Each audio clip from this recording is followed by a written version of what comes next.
Putin nung nagkita sila ng Pangulo sa Asia-Pacific Economic Cooperation o APEC Summit sa Lima, Peru noong nakaraang taon. Nakatakdang makipagbulong si Pangulong Duterte sa mga lider ng Russia, kabilang na dito si Russian President Putin at Prime Minister Dmitry Medvedev. Dadalo rin ang Pangulo sa ilang business forum at haharap ito sa Filipino community sa naturang bansa. Nangingibabaw pa rin kapwa sa Pilipinas at China na marisolbang usapin sa pinagtatalo ng South China Sea sa mapayapang paraan.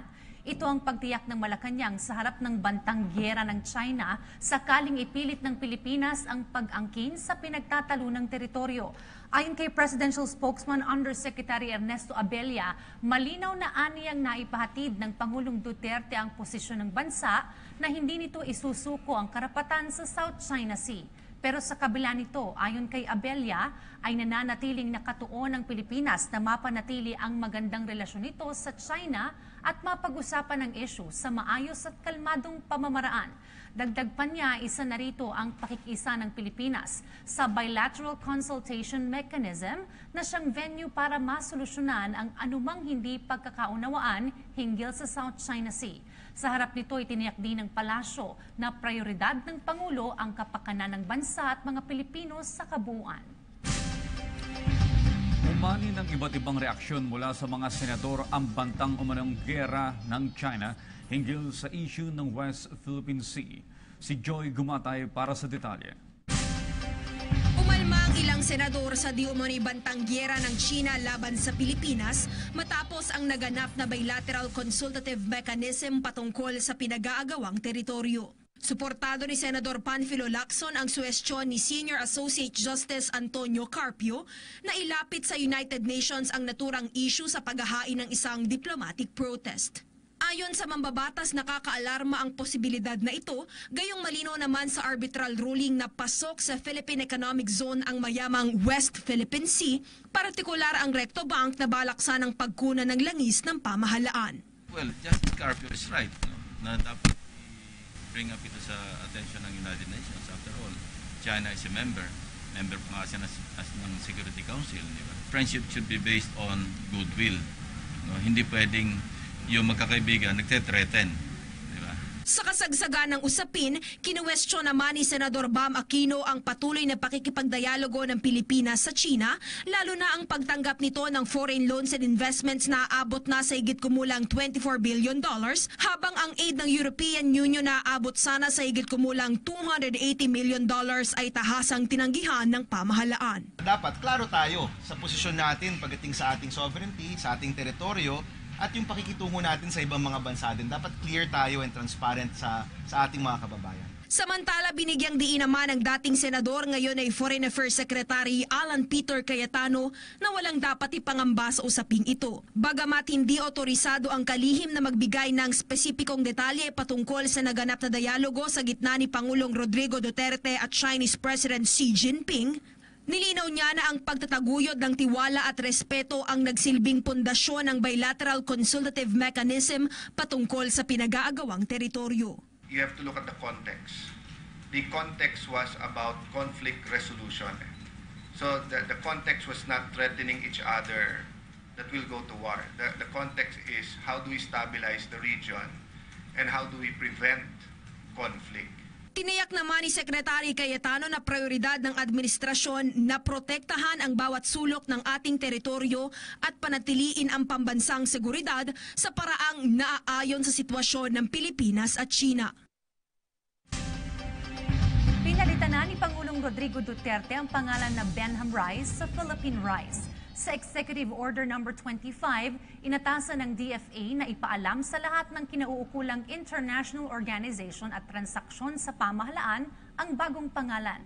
Ang hakbang na ito ng Pangulo ay naayon sa sovereign rights at jurisdiction ng Pilipinas sa 24 na milyong ektaryang lubog sa tubig na rehiyong malapit sa Aurora. Ito'y matapos pong ideklara ng United Nations noong 2012 ang Philippine Rice na bahagi ng ating exclusive economic zone at continental shelf. Samantala, 4 pang kautusan ang pinirmahan ni Pangulong Duterte. Kabilang narito ang bagong multi-year tariff schedule, pagpapalawig ng reduced rates of duty sa mga produktong pang-agrikultura, pagtapya sa taripa sa ilang IT products at pag-extend sa 0% duty para sa capital equipment, spare parts at accessories na inaangkat ng mga negosyanteng nakarehistro sa Board of Investments. Umaksyon si Pangulong Rodrigo Duterte upang mailahok ang taong bayan sa pagsusulong ng magagandang programa ng pamahalaan. Ito'y sa pamamagitan ng pagbuo ng 6 na clusters sa gabinete upang pagtuon ng pansin ang 10-point socio-economic agenda ng kanyang administrasyon. May report si Ria Fernandez. Nireorganisa ni Pangulong Duterte ang mga cluster sa gabinete para mas mapagtuunan ng mga prioridad ng pamahalaan. Sa ilalim ng Executive Order No. 24 na may petsang Mayo 16, 2 bagong grupo sa gabinete ang binuo. Ito ang Participatory Governance Cluster at Infrastructure Cluster. Tungkulin ng Participatory Governance Cluster na mas palakasin ang partisipasyon ng publiko sa mga proyekto at programa ng gobyerno. Pamumunuan ito ng Interior Secretary at ang mga miyembro naman nito ay ang Executive Secretary, Cabinet Secretary, Presidential Management Staff Head, mga kalihim ng DBM, DOJ, DOF, DTI, NEDA at PCOO, Chairman ng CHED, Presidential Advisor on Legislative Affairs at NAPSI Lead Convener. Nakatuon naman sa infrastructure development para sa pagkamit ng 10-point socio-economic agenda ang infrastructure cluster. Public Works Secretary ang itinalaga para mga siwa nito. At ang mga miyembro nito ay Executive Secretary, Cabinet Secretary, Presidential Management Staff Head, mga kalihim ng DILG, DBM, NEDA, DOTR, DOF, DICT, DTI, DA, DOH, DSWD, DepEd at DOT. Maliban sa mga ito, nireorganisa rin ng Human Development and Poverty Reduction Cluster na pangungunahan ng Social Welfare Secretary, Climate Change Adaptation, Mitigation and Disaster Risk Reduction Cluster kung saan chairperson ng Environment Secretary, Security, Justice and Peace Cluster na pangangasiwaan naman ng Defense Secretary at Economic Development Cluster na pamumunuan ng Finance Secretary. Ang Cabinet Cluster System Secretariat na pangangasiwaan ng Cabinet Secretary ang tatayong Head Secretariat ng 6 na Cabinet Cluster Systems. Sa isang pahayag, sinabi ni Assistant Secretary Jonas Soriano, tagapagsalita ng Office of the Cabinet Secretary, na nakapaloob sa mga nabanggit na cluster ang objectives ng mabuting pamamahala na isinulong ng nakaraang administrasyon.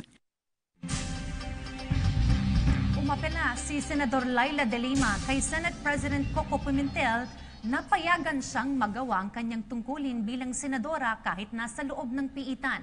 Kabilang na dito ang payagan siyang makadalo sa ilang mahalagang sesyon sa Senado. Nagbabalik si Eunice Samonte.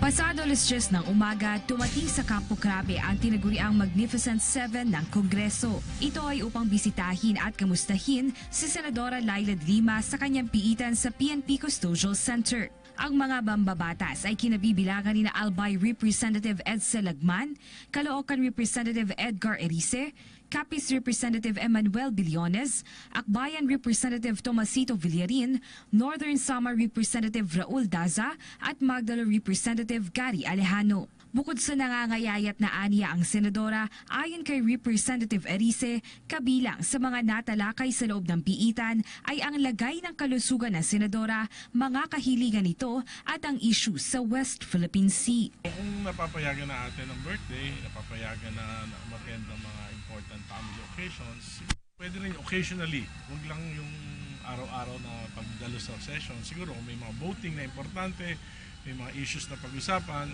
siguro dapat payagan ng korte. Bukod aniya sa pinadalang apela ng senadora kay Senate President Coco Pimentel, nais ni Senator Laila De Lima na pahintulutan siyang makadalo sa mga mahahalagang sesyon ng Senado bilang karapatan ng isang halal na opisyal. Samantala, matapos ang kanilang pagpupulong na tumagal rin halos ng 1 oras, hinimok naman ni Magdalo Representative Gary Alejano si Pangulong Rodrigo Duterte na ipaglaban at maging bukal sa sigalot ng West Philippine Sea. Bakit hindi tayo mag-assert? No? Yung iba nga, na niremind lang tayo dun sa human rights issue, nagwawala na yung Pangulo. Ditong tinrete na tayo ng war, bakit walang sinabing Pangulo at wala tayong magawa? Nilinaw naman itong nais lamang nilang alamin ang kondisyon ng senadora matapos ang halos 4 na buwang pagkakabilanggo at upang mapag-usapan ang ilang usaping may kinalaman sa ating bansa. Matatandaang nauna na naglabas ng ruling ang Korte Suprema na nagbabawal sa mga nakadetining mambabatas na dumalo sa mga sesyon at pagdinig, ngunit apela ng senadora, hindi pa aniya siya convicted at mayroon pa rin siyang obligasyon na gampanan ang kanyang tungkulin bilang opisyal na halal ng taong bayan. Samantala, alamin na natin sa mga oras na ito ang sitwasyon ng trapiko sa mga pangunahing lansangan sa Metro Manila. Mula sa MMDA Traffic Metro Base, may ulat si Emma Luristo. Emma, good morning.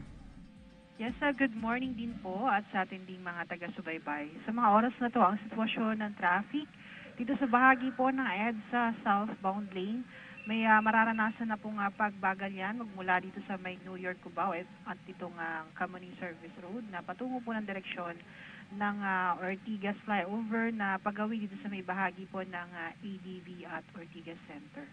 May pagbagal na rin ng daloy ng traffic sa may bahagi po ng Shaw Boulevard hanggang makarating na po yan dito sa may bahagi po ng Buendia, Makati. Light to moderate naman sa Service Road po ng Ayala.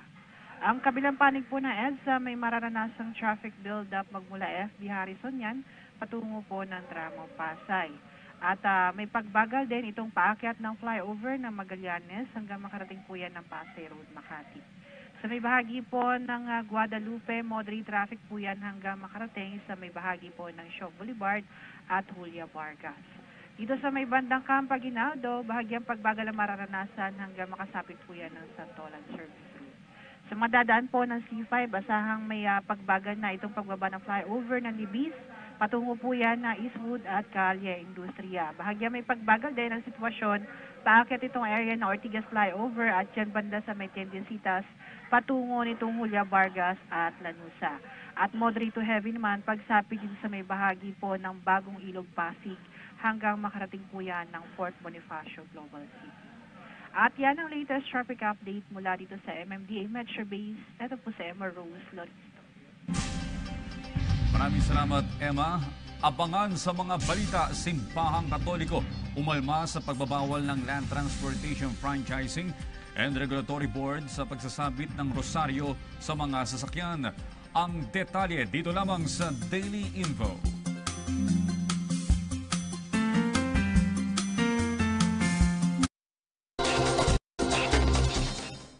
Before this project of railways from Tutuban to Clark has stayed on a platform of talk, talk, talk. In the administration of President Duterte, it is built, built, built.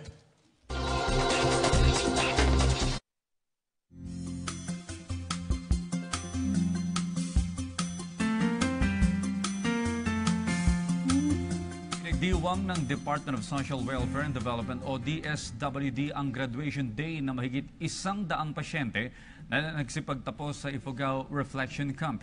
Umaasa naman si DSWD Secretary Judy Tagiwalo na tuluyan ng magkakaroon ng pagbabago sa buhay ng mga pasyente at maging produktibo bilang mamamayang Pilipino. Ang mga nagsipagtapos ay bibigyan ng certificates of completion at bibigyan ng livelihood training. Patuloy ang panawagan ng DSWD sa ibang drug surrenderies na makipag-ugnayan sa kanilang tanggapan para mabigyan ng sapat na tulong mula sa pamahalaan. Bibigyang prioridad ng Department of Foreign Affairs ang pagtataguyod sa kapakanan at pagpapabuti ng kondisyon ng mga OFW.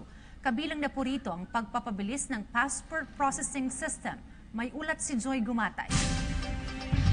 Business as usual ang magiging takbo ng Department of Foreign Affairs sa kasagsagan ng 4-day state visit ng Philippine delegation sa Russia kasama si Secretary Alan Peter Cayetano. Sa kauna-unahang flag-raising ceremony na pinangunahan ng kalihim, hinimok niya ang mga concerned employees na tutukan ang pagsasagawa ng consultative meeting kasama ang DOLE, OWA, POEA, gayon rin ang mga recruitment agencies at employers ng mga Filipino migrant workers. Ito ay tungo sa pagtataguyod ng kapakanan at pagpapabuti ng kondisyon sa pagtatrabaho ng mga makabagong bayani ng bansa. Hindi sapat na protected sila, hindi sapat na yung kanilang welfare, pero yung mga pila, yung mga pabalik-balik, o yung malalayo ang consulate, I know there are limitations. Kaugnay nito, inaasahan ng kalihim na maglalatag ng memorandum ang mga Foreign Affairs Legislative Officers para lalong mapabuti ang passport processing system. Naniniwala si Secretary Cayetano na posibleng tanggalin na ang passport appointment scheme, gayon rin lalong mapabilis ang passport release na magagawa sa loob lamang ng ilang araw at hindi na kinakailangan pang abuti ng 1 linggo. While I'm talking to the DBM, use my salary so that we can start right away.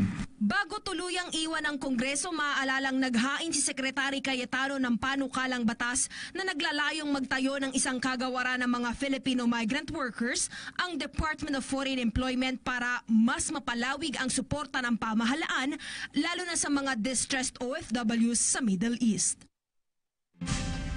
Pinaparevisa na ng Department of Foreign Affairs ang kontrata na pinasok ng nagdaang Aquino Administration at ng Apo Production sa paggawa ng electronic passport. Ayon kay DFA Secretary Alan Peter Cayetano, kailangan matiyak na legal ang kontrata ng DFA at ng Apo Production dahil sa questionableng presyo ng passport.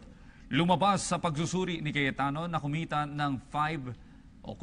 ng 550 pesos sa bawat isang passport ang Apo Production mula sa kasalukuyang presyo nitong 950 pesos. Dahil umaabot sa 17,000 aplikasyon ng passport kada araw, kumikita ang Apo Production ng 2.8 bilyong piso. Hiniling ng grupong Lawyers for Commuter Safety and Protection o LCSP na dapat maglabas ng malinaw na guidelines ang Department of Transportation hinggil sa implementasyon ng ipinatutupad na Anti-Distracted Driving Act. Pero paglilinaw ng grupo, suportado nila ang pagpapatupad ng Anti-Distracted Driving Act dahil nararapat lamang na ipagbawal ang paggamit ng cellphones at mobile gadgets habang nagmamaneho. Gayunman, dapat linawin ding mabuti ng DOTR ang iba pang polisiyang nakapaloob sa batas upang hindi malito ang mga motorista. Samantala, nakatakdang maghain ng resolusyon sa Senado upang suspindihin ang implementasyon ng Anti-Distracted Driving Act. Ayon kay Senador JV Ejercito at Tito Soto, marapat na ipaliwanag ng DOTR, LTO at ng LTFRB ang mga alintuntunin ng Anti-Distracted Driving Act upang maiwasan ang kalituhan ng publiko at ng mga motorista. Umalma naman ang Simbahang Katoliko sa pagbabawal ng Land Transportation Franchising and Regulatory Board o LTFRB na magsabit ng rosaryo o maliit na figurine sa dashboard o windshield ng sasakyan. Ayon kay CBCP Public Affairs Committee Executive Secretary Father Jerome Ceciliano, walang kinalaman sa road safety ang mga rosaryo at iba pang gamit na nakasabit sa isang sasakyan. Iginit pa ng pari na ipinagbabawal lamang ng LTFRB ay ang paggamit ng cellphone habang nagmamaneho. Nilinaw din itong kaya nangyayari ang aksidente sa lansangan dahil sa kapabayaan ng ilang tsuper. Iminungkahi rin ni Father Ceciliano na tanggalin na ang mga lumang sasakyan sa lansangan at disiplinahin ang mga pasaway na driver. Ilang linggo bago ang pasukan, dagsa na ang mga mamimili para bumili ng mga gamit pang eskwela. Ang ilan nga hindi alintana ang sobrang init, makahanap lamang ng murang gamit para sa darating na pasukan. May ulat si Kirby Cristobal. Nananatiling normal ang presyo ng mga school supplies na mabibili sa Divisoria, Maynila ilang linggo bago ang araw ng pasukan. Mainit at maalinsangan man ang panahon, ay marami sa ating mga kababayan ang nag-iikot at naghahanap ng murang gamit pang eskwela. Karaniwan kasing nagtataas ang presyo habang papalapit ang araw ng pasukan dahil tumataas din ang presyo ng mga supplier, kaya mas mainam na habang maaga pa ay mamili na sa Divisoria upang makatipid. Bili na nila lahat ng sabay-sabay para makadiscuss, makababa ng presyo, makadiscount sila. Inikot ng PTV News Team ang ilan sa mga tindahan sa paligid ng Divisoria kung saan kaliwat kanan na ang mga nagtitinda ng school supplies. Ang presyo ng notebook kung ang gagamitin ninyo ay komposisyon, 9 to 10 pesos ang bawat isa. Kung writing naman at nakatahi ang gusto mo, 10 piso pataas ang presyo. Ang intermediate pad na nasa 20 hanggang 30 pesos, depende sa kalidad na pipiliin mo. Ang ballpen at lapis, may mabibili na sa pinakamura na 6 na piso hanggang 10 piso pataas ang mas magandang klase. Ang Manila paper ay 5 pesos, pencil case ay 25 pesos, plastic cover ay 25 pesos, habang ang Crayola na 24 pieces ay 60 pesos. Mas mataas naman ang presyo ng mas marami, depende sa brand na pipiliin. Mula Binyan, Laguna, napadayo naman ang mamimiling si Jopay Bautista. Ayon rito, kung marami ang kailangang bilhin na gamit pang eskwela, malaki talaga ang matitipid kung dito mamimili. Kasi po, pag malapit na pong pasukan, mas mahal na po kaya mas maaga po kami bumimili dito. Kung seguridad naman ang pag-uusapan, walang problema dahil bukod sa mga security guards sa mga malls, may mga nakakalat at nakaistasyong mga pulis mula sa Manila Police District para mapanatili ang kaligtasan ng ating mga kababayan. Tinungo na rin natin ang ilang tindahan ng school uniforms na mabibili ng 250 pesos isang set, pambabae at panlalaki man. Habang ang mga bag naman ay nasa 150 hanggang 250 pesos ang presyo. Kasabay ng nalalapit na pagbubukas ng klase sa buwan ng Hunyo, ay nagpaalala ang Bureau of Fire Protection sa mga magulang at mga mag-aaral sa kolehiyo na tiyaking ligtas at hindi fire hazard ang mga uupahang boarding houses. Ayon sa BFP, hindi lamang komportabling tulugan at maayos na comfort rooms o palikuran ang dapat tingnan ng mga estudyante, kundi maging ang kaligtasan ng mga ito sa sakuna, partikular sa sunog. Paalala pa ng BFP, mahalagang suriin kung may sapat na pananggalang sa sunog ang uupahang boarding house. Mahalaga ring tiyakin kung gumagana at hindi expired ang mga fire extinguishers sa gusali at kung may mga fire exit na madaling magamit sa panahon ng anumang emergency.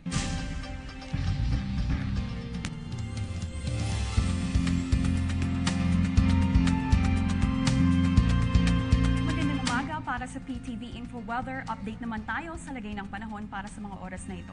Huli ngang namataan ang low pressure area sa layong 1,200 kilometers northeast ng Basco, Batanes.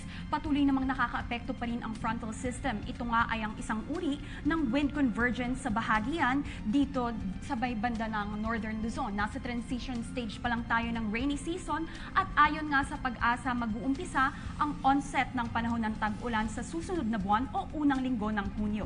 Ang ating kasalukuyang rainy weather systems ay ang nagdudulot ng maulap na kalangitan na may mahina hanggang sa katamtamang mga pag-ulan at pagkidlat pagkulog, lalo na dito sa Kamaynilaan at sa nalalabing bahagi ng Luzon. Asahan naman ang bahagyang maulap hanggang sa maulap na papawilin na may pulupulong mga pag-ulan o pagkidlat pagkulog ang iiral dito sa Kabisayaan at dito sa may Mindanao. Kaya paalala na magdala ng inyong rain gear o panangga sa ulan tulad ng kapote at payong. Maging maingat rin sa pagmamaneho dahil sa madulas na lansangan. Samantala, walang nakataas na gale warning kung kaya't ligtas na makapaglalayag ang mga kababayan nating mangingisda. Ngayon, silipin naman natin ang lagay ng panahon sa iilang lugar sa labas ng Metro Manila. Makakaranas nga tayo dito sa Baguio, Tagaytay at Lipa ng cloudy skies with rain showers and thunderstorms, habang dito naman sa Cebu at Davao, asahan ng partly cloudy skies with isolated rain showers. Ang maximum high po natin dito sa Baguio ay maglalaro mula 17 to 25 degrees Celsius, habang sa Tagaytay ito ay papalo mula 22 hanggang 30 degrees Celsius, at sa Lipa, Cebu at Davao, ang maximum high po natin dyan ay maglalaro mula 25 hanggang 35 degrees Celsius. Ngayon, silipin naman natin ang magiging lagay ng panahon dito sa Metro Manila sa susunod na 3 araw. Nas ng generally fair weather condition, maliban na lamang dito sa tsansa ng cloudy skies with rain showers and thunderstorms sa dakong hapon o gabihan, at ang maximum range po ng ating temperatura ay papalo mula 25 hanggang 35 degrees Celsius. Narito naman ang ating Asian Cities Outlook para sa oras na ito.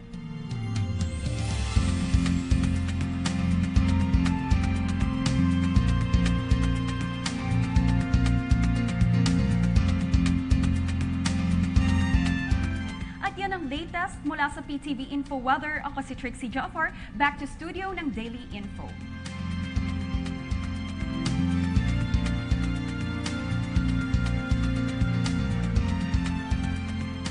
Tuloy po ang ating balitaan sa pagbabalik ng Daily Info.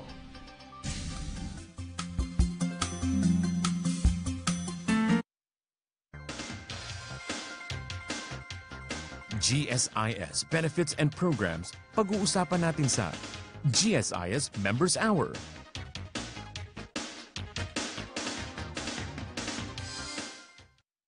Disaster Watch. Pag-iingat habang lumilindol. Kapag nasa loob ng gusali, manatili sa kinalalagyan.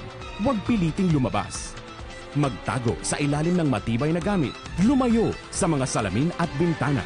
Kapag nasa labas, umiwas sa mga poste, puno at mga bagay na maaaring bumaksak. Kung nasa sasakyan, huminto at tumabi sa isang ligtas na lugar. At kapag nasa tabing dagat, lumikas agad sa mataas na lugar. Huwag malito, dapat laging listo.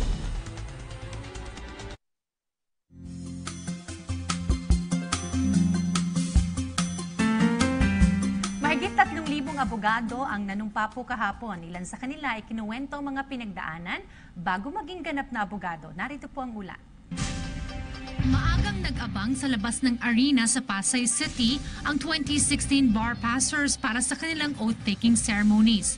Si Leo Marliban na mula pa sa Cagayan Valley, kasama ang kanyang 70 taong gulang na ina, 12 oras ang kanilang biniyahe para makadalo sa seremonya. Gusto ko sanang mag-apply sa Maypao para maging abogado ng mga mas marami kasi nangangailangan sa Maypao. Kagaya ni Leomar, si Kint Almenye nais ring sa gobyerno mag-practice ng law. I still plan to work with the government because I feel that working with the government is like fulfillment to serve with the people. Sa loob ng arena, nagsama-sama ang 3,747 na mga bagong abogadong nanumpa sa harap ng mga mahistrado ng Supreme Court. Ang bar top-notcher na ngayon isa ng CPA lawyer na si Karen May Calam, may payo sa mga nais ring maging abogado. Pag nasa first few days pa kayo ng law school, basahan nyo yung cases at yung readings na ina-assign ng prof nyo. No shortcut muna kasi balang araw, even though maybe ngayon, parang hindi nyo pa nakikita, but one day, it will come handy, just like what happened to me. Samantala, ipinahayag ni Chief Justice Maria Lourdes Sereno na pinag-aaralan ng Korte Suprema ang posibleng mga pagbabago sa susunod na bar exam. Ito ay upang matugunan ang pangangailangan ng mas maraming abogado sa lumalaking populasyon ng bansa. May pahayag rin ito sa naging resulta ng top 10 sa bar exam kung saan lahat ay mula sa labas ng Metro Manila. This, painful it may be to some law schools,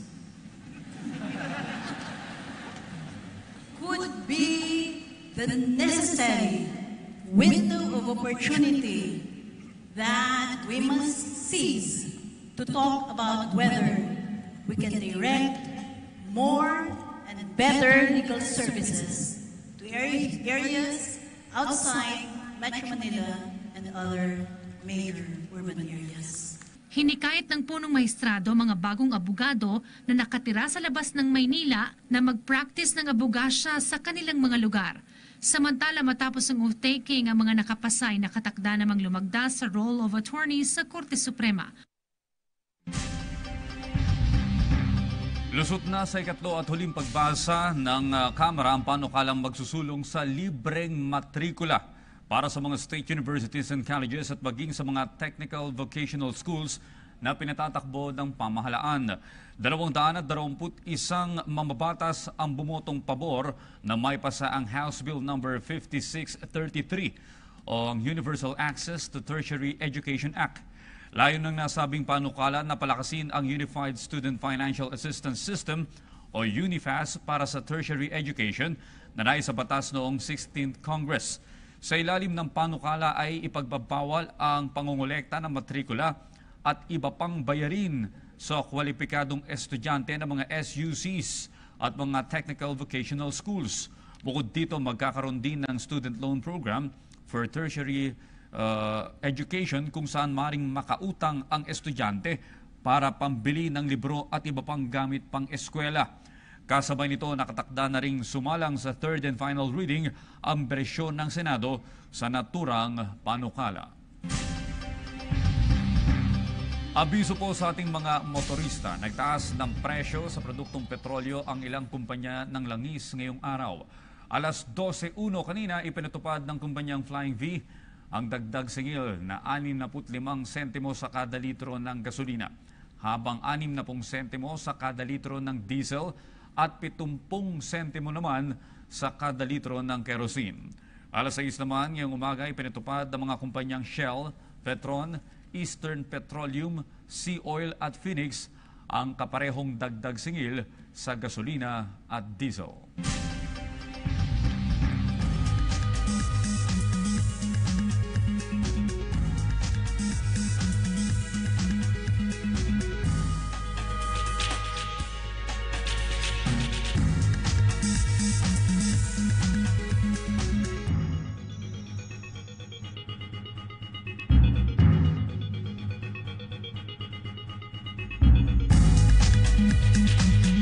Natin ang idinulog ng isang art school sa Parañaque City kung saan humiling sila ng pondo para sa mga pagtatanghal ng mga mahirap na estudyante nito.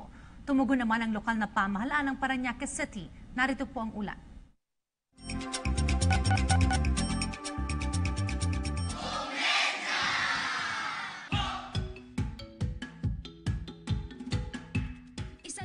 Sa mga itinanghal ng Komedya Parañaque Reunited nang mag-perform sila noong December 2016. Ito ay isang pagtatanghal na ginastusan ng costume, props at iba pa. Dahil walang sapat na pondo ang samahang ito, sumulat sila sa Presidential Complaints Center at idinulog ang kanilang problema sa gastusin para sa mga gamit sa pagpapalabas ng isang komedya. Nangalap po kami ng mga tutulong po sa amin. At isa na po rito ang aming nalapitan ng ating mahal na Pangulo po. Kulang po kami sa budget po para po maitaguyod po namin yung nakaraang show po namin. Sa kasuotan pa lamang po ay talagang napakamahal na po ng mga ginastos po namin po dito. Gayun din po naman sa mga ginamit po namin nung mismong araw ng pagpapalabas po. Ang hiling na ito ay inilapit ng Presidential Complaints Center sa lokal na pamahalaan ng Parañaque. Nagbigay naman ang LGU ng 30,000 pesos bilang financial assistance.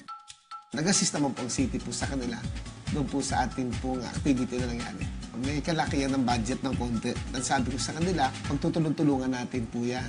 May mga ibang sponsors na tayong hihingan at sa abot ng kakayanan ng ating city ay tutulong po tayo po sa kanila. Ang Komedya Parañaque Reunited po ay taus-puso nagpapasalamat po sa ating mahal na Pangulo, President Rodrigo Roa Duterte, sa kanya pong taus-pusong pagtulong at paggabay po sa amin. Maraming salamat po, Mr. President. Gayon din po naman sa ating lokal na pamahalaan, sa pamumuno po ng ating kagalang-galang na punong alkalde, Mayor Edwin L. Olivares. Patuloy naman ang ibinibigay na suporta ang lokal na pamahalaan sa mga ganitong grupo na tumutulong sa pagtataguyod ng kultura at sining at humuhubog sa talento ng mga kabataan.